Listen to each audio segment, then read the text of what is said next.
American Family News, I'm Rusty Pugh.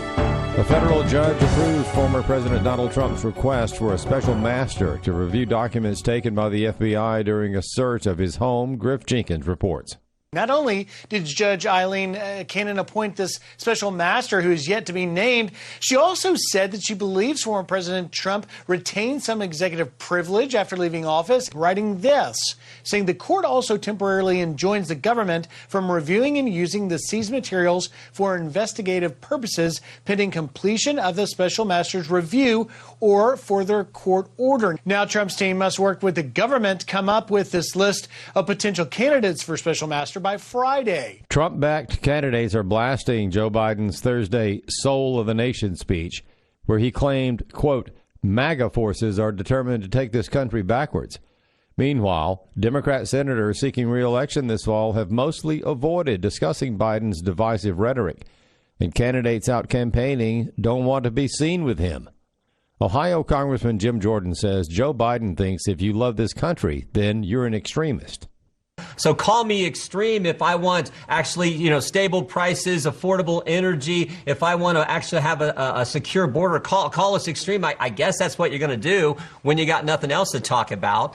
But Brian, think about this. In the past 4 weeks, Joe Biden has raided the home of a former president, taken the phone of a sitting member of Congress, called one half of the country fascist and extremist, said to those same people, oh, by the way, we're going to make you pay the student loan debt off of someone else. And finally, he signed a bill to unleash 87,000 IRS agents to come harass you, the American taxpayer. Such a deal. So I guess he's going to call us names after doing those kind of extreme things. He can do that, but I don't think it sells. A new Wall Street Journal poll reveals that a majority of the American voters do not approve of Biden's handling of inflation and rising prices. But that's not stopping the president from doubling down on his economic messaging while stumping for Democrats in battleground states. Fox's Stuart Varney says Biden is doing his best to try to get people to forget about inflation and high costs. That's precisely what he is doing. Over the Labor Day weekend, he goes on the attack. It's a political attack, characterizing his political opponents as evil. So he's on the attack there. But on the important issue of economy and inflation, he's got to play defense, because inflation is actually a very serious problem. We are in a worldwide energy crisis at this point, and I think it's going to get worse. He's touting as his solution to inflation, he's touting that he's going to lower the price of drugs, the cost of drugs. Right. But that doesn't kick in until 2026. That's 4 years from now, and we've got inflation right now. New data shows reading and math scores fell sharply during the pandemic. The findings come from the National Center for Education Statistics, a branch of the U.S. Education Department. The drop in scores appears to be due to the upheaval of the country's education system. Many schools were closed and children spent a year or more learning from home, a situation that many of them had never been in before. COVID outbreaks among teachers and students added to the chaos.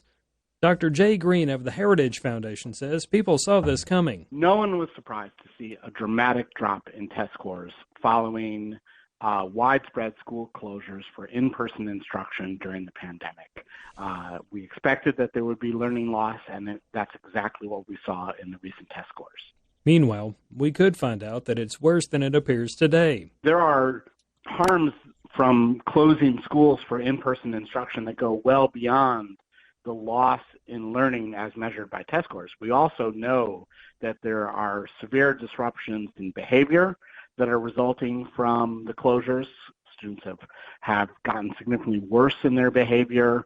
And we also know that there are much more serious psychological problems that are occurring among students as a result of these school closures. I'm Chris Woodward. American Family News is online at afn.net and download the AFN mobile app. I'm Rusty Pugh.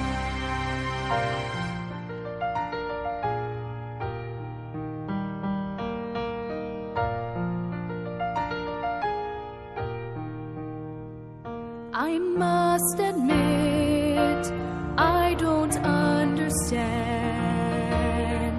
why God would let me face this painful circumstance. All I have to cling to are His word and His name, but that's enough. So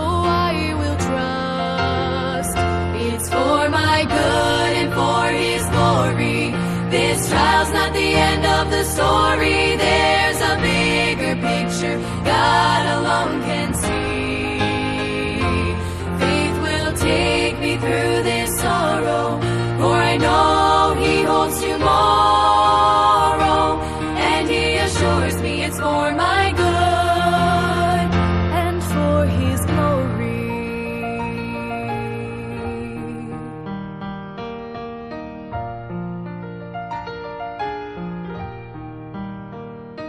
I love the Lord, and He has promised me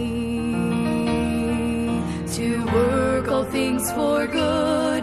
Through my tears I believe His ways are higher than any of my own. And though my heart aches, He makes some mistakes. It's for my good and for His glory. This trial's not the end of the story. There's a bigger picture God alone can see.